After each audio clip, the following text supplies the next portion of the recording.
सन 610 का ज़माना था। रमज़ानुल मुबारक का महीना था।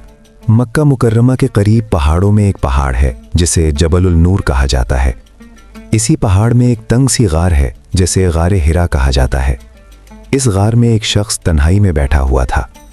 उनका नाम मोहम्मद इब्ने अब्दुल्ला सल्लल्लाहु अलैहि वसल्लम था। इस वक्त आप सल्लल्लाहु अलैहि वसल्लम की उम्र 40 साल थी। आप न पढ़ सकते थे और न लिख सकते थे।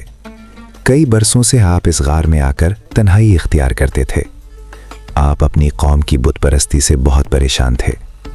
अपने इर्द गिर्द होने वाले जुल्म और नाइंसाफ़ी को देखकर आपका दिल बेचैन रहता था। आपके दिल में एक तलाश थी, एक इस्तिराब था, एक सवाल था जिसका जवाब उस वक्त की दुनिया के पास नहीं था। आप खुद भी पूरी तरह नहीं जानते थे कि आप किस चीज़ की तलाश में हैं, लेकिन अल्लाह ताला सब कुछ जानता था। अल्लाह ने उस सवाल का जवाब पहले ही तैयार कर रखा था। इस रात जब गार की खामोशी हर तरफ फैली हुई थी, अचानक फिजा का माहौल बदलने लगा।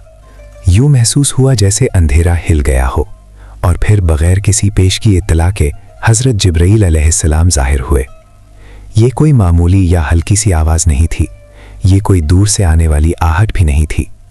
हज़रत जिब्राईल अलैहिस्सलाम जो तमाम फरिश्तों में सबसे अजीम है और अल्लाह की वही लाने वाले हैं, ऐसी अज़मत और जलाल के साथ आए कि नबी करीम सल्लल्लाहु अलैहि वसल्लम ने महसूस किया जैसे कोई बहुत भारी चीज़ आपके सीने पर रख दी गई हो। हज़रत जिब्राईल अलैहिस्सलाम ने फरमाया, इक़रा, यानी पढ़िए। नबी करीम सल्लल्लाहु अलैहि वसल्लम ने जवाब दिया, मैं पढ़ना नहीं जानता। जिब्राईल अलैहिस्सलाम ने लाप को मजबूती से थामा और दोबारा फरमाया, पढ़िए। ये अमल 3 मरतबा हुआ।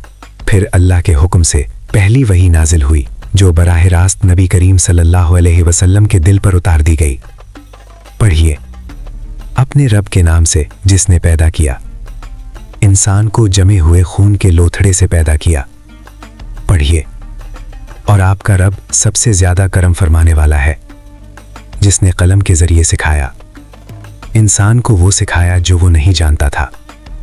ये सूरतुल अलक की इब्तिदाई आयात थी। यही कुरान करीम की सबसे पहली वही थी।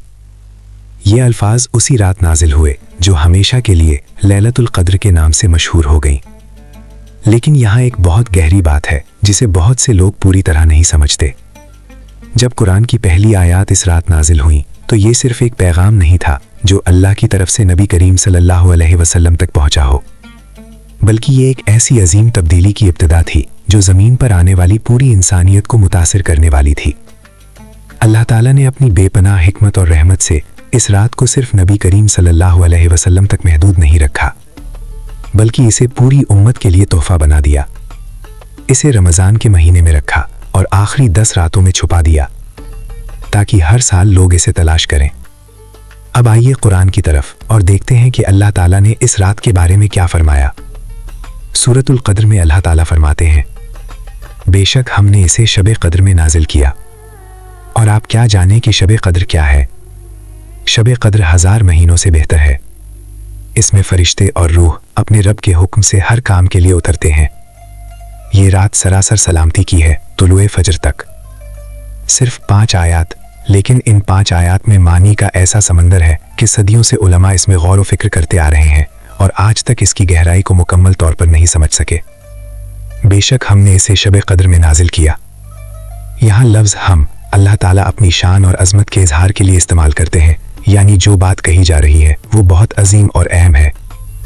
फिर फरमाया, हमने इसे नाजिल किया। यहाँ इसे से मुराद कुरान है। मुफस्सिरीन ने वजाहत की है कि कुरान मुकम्मल तौर पर लोहे महफूज से आसमानी दुनिया तक इसी रात मुंतकिल किया गया। फिर वहाँ से 23 साल के अरसे में मुख्तलिफ हालात और वाक़यात के मुताबिक नबी करीम सल्लल्लाहु अलैहि वसल्लम पर नाजिल होता रहा। यानी लैलतुल क़द्र वो रात थी जब कुरान के नुज़ूल का सफ़र शुरू हुआ। अगर ये रात ना होती तो इंसानियत तक कुरान की हिदायत इस अंदाज से ना पहुँचती। फिर अल्लाह फरमाते हैं, और आप क्या जाने कि शब क़द्र क्या है? ये सवाल इंसान को झंझोड़ देता है। गोया अल्लाह खुद मुतवज्जह कर रहे हैं कि इस रात की असल अज़मत इंसान की समझ से कहीं ज़्यादा है। फिर फरमाया, शब क़द्र 1000 महीनों से बेहतर है। 1000 महीने यानी तकरीबन 83 साल। रिवायात में आता है کہ नबी करीम सल्लल्लाहु अलैहि वसल्लम को पिछली उम्मतों की लंबी उम्रें दिखाई गईं। वो लोग कई कई 100 साल जिंदा रहते थे और नेक अमाल के लिए उनके पास बहुत ज़्यादा वक्त होता था, जबकि उम्मत मोहम्मदिया की उम्रें उमूमन 60 से 70 साल के दरमियान होती हैं। तब अल्लाह ताला ने अपनी रहमत से इस उम्मत को एक ऐसा तोहफा अदा किया कि हर साल एक रात ऐसी दे दी जिसकी इबादत 1000 महीनों से बेहतर है। यानी जिस शख्स को लैलतुल क़द्र नसीब हो गई उसे गोया कई जिंदगियों के बराबर अजर मिल गया। फिर अल्लाह फरमाते हैं, इस रात फरिश्ते और रूह उतरते हैं। यहाँ रूह से मुराद हज़रत जिब्रील अलैहिस्सलाम है। अहादीस में आता है कि फरिश्तों की तादाद इतनी ज़्यादा है कि इंसान उसका अंदाज़ा भी नहीं लगा सकता।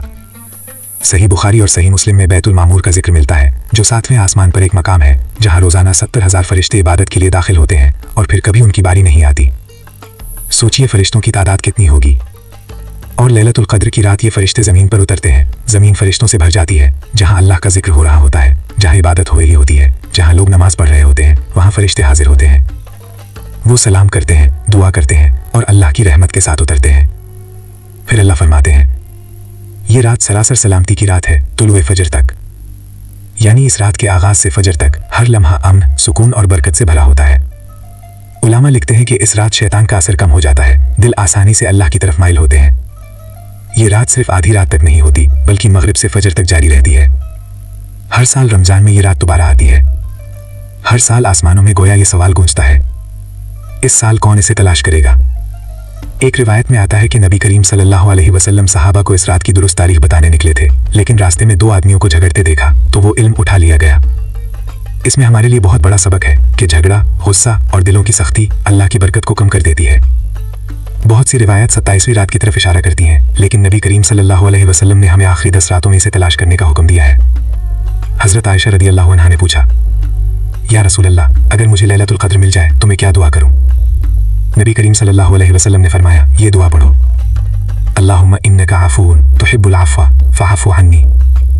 यानी, ए अल्लाह, तू बहुत माफ़ करने वाला है और माफ़ करना पसंद करता है, बस मुझे माफ़ फरमा दे।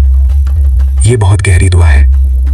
नबी करीम सल्लल्लाहु अलैहि वसल्लम चाहते तो जन्नत मांगने को कहते, रिस्क मांगने को कहते, सेहत मांगने को कहते, लेकिन आपने सबसे पहले मग़फ़िरत मांगने की तालीम दी, क्योंकि अगर अल्लाह मुआफ़ कर दे तो इंसान की पूरी ज़िंदगी बदल सकती है।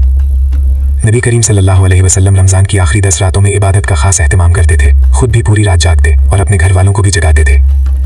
आप एतिकाफ़ भी करते थे और पूरी तवज्जो अल्लाह की इबादत में लगा देते थे। सहाबा किराम और बाद के नेक लोग भी इन रातों को बहुत अहम समझते थे। उनके नज़दीक जो शख्स लैलतुल क़द्र की बरकत से महरूम रह गया, वो बहुत बड़ी नेमत से महरूम रह गया। और सबसे खूबसूरत बात यह है कि इस रात का दरवाज़ा हर शख्स के लिए खुला है। जो पूरी रात नमाज नहीं पढ़ सकता वो जिक्र कर सकता है, जो ज़्यादा तिलावत नहीं कर सकता वो दुआ कर सकता है, जो बीमार है या कमज़ोर है वो भी सच्चे दिल से अल्लाह को याद करके इस रात का हिस्सा पा सकता है। अल्लाह ये नहीं देखता कि आपने कितनी रकातें पढ़ी, अल्लाह ये देखता है कि आपका दिल कितनी सच्चाई से उसकी तरफ आया। तसव्वुर कीजिए, रात की खामोशी है, दुनिया सो चुकी है, आप तन्हा खड़े हैं, नमाज पढ़ रहे हैं, कुरान की तिलावत कर रहे हैं और आपको महसूस होता है कि दिल में एक अजीब सा सुकून उतर रहा है। ये सिर्फ एहसास नहीं होता, ये अल्लाह की रहमत का असर होता है। और जब इंसान सजदे में जाकर अल्लाह के सामने झुक जाता है तो कभी कभी आंखों से आंसू भी निकल आते हैं। ये आंसू बहुत कीमती होते हैं।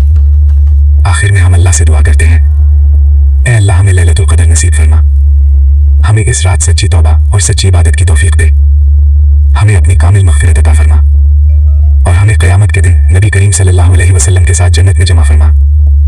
आमीन।